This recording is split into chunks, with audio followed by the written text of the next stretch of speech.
McLaren salue le retour en arrière de la FIA concernant les réglementations du marsouinage qu'ils avaient mis en place là.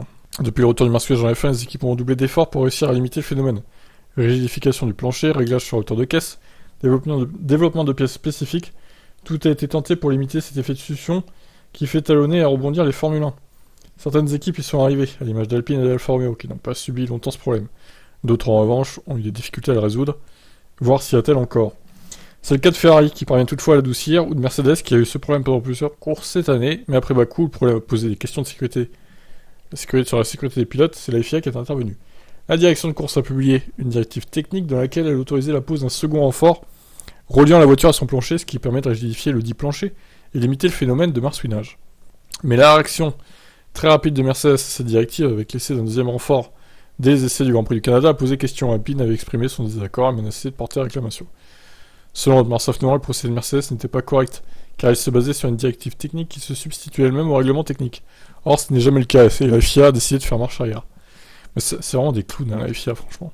Les mecs qui balancent un truc, 2 courses après, c'est déjà plus bon, quoi. 1 course après, même. Mercedes avait d'ailleurs préféré retirer ce deuxième renfort dès le samedi du Grand Prix du Canada, avant que la FIA ne monte au créneau, pour confirmer que cette directive ne se substituait pas au règlement, et qu'un seul renfort était toujours autorisé, comme c'est le cas depuis le début de saison. La FIA dément avoir cédé à des pressions de Mercedes après Bakou, et assure avoir proposé cette directive technique pour limiter le risque de marsouinage intense sur la piste très bosselée du circuit Gilles Villeneuve. C'est d'ailleurs la raison pour laquelle cette directive n'a pas été ramenée sur la table à Silverstone. Andreas Seidl, patron de McLaren, a expliqué les raisons pour lesquelles il soutenait entièrement ce choix de la direction de course. Seulement rappelle que de nombreuses équipes ont travaillé dur et dépensé énormément d'argent pour trouver des solutions avec un seul renfort. Selon lui, le fait que certains teams puissent résoudre ce problème ou grandement l'atténuer en ajoutant une simple barre de renfort est totalement juste. Il prône une discussion à ce sujet, mais uniquement à l'horizon 2023. C'est bien que nous ne conservions pas ce deuxième renfort de plancher pour le moment, parce que plusieurs équipes ont investi beaucoup d'énergie et de ressources sur le plan financier, en trouvant des solutions pour réduire le plancher sur le second renfort. Sans le second renfort, pardon. C'est pourquoi, d'un point de vue sportif, il ne serait pas juste de l'introduire maintenant, au milieu de la saison.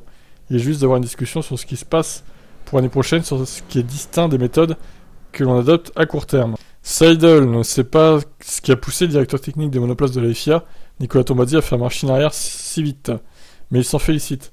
Il doit y avoir une raison pour laquelle Nicolas a mis en place une certaine clarification de ce qu'il veut voir et ce qu'il attend. Mais c'est une question qu'il vaut mieux adresser à lui-même. De notre point de vue, nous sommes heureux de cette clarification car elle devrait nous aider à être tous sur un pied d'égalité. La FIA va dès le Grand Prix de France mettre en place une mesure limite à ne pas dépasser en matière d'amplitude des rebonds. Pour le moment, les équipes ne savent pas encore à quoi elles s'exposeront lorsqu'elles dépasseront ces limites, mais Seidl s'attend à ce que la pénalité soit une disqualification pure et simple. Il n'est pas encore clair quelle sera la punition pour toute l'équipe qui enfreint cette limite, car la FIA n'a pas communiqué quel règlement technique est destiné à polisser. Mais généralement, les questions techniques entraînent une disqualification d'une séance. Bien que la mesure semble délicate à définir et que la punition puisse sembler disproportionnée, Seidl ne voit rien qui empêche de la mettre en place. Comme l'introduction de cette réglementation est basée sur des raisons de sécurité, je dirais que la FIA est en mesure de le faire appliquer. Bon bref. En gros, la FIA revient en arrière, ils savent pas trop ce qu'ils veulent, et c'est toujours très très flou tout ça. On en saura peut-être plus au moment du Grand Prix de France, je l'espère. Parce que là, quand même, il va falloir vous mettre d'accord, hein, les gars. C'est pas très sérieux, je trouve. Bon allez, je vous laisse commenter, ciao.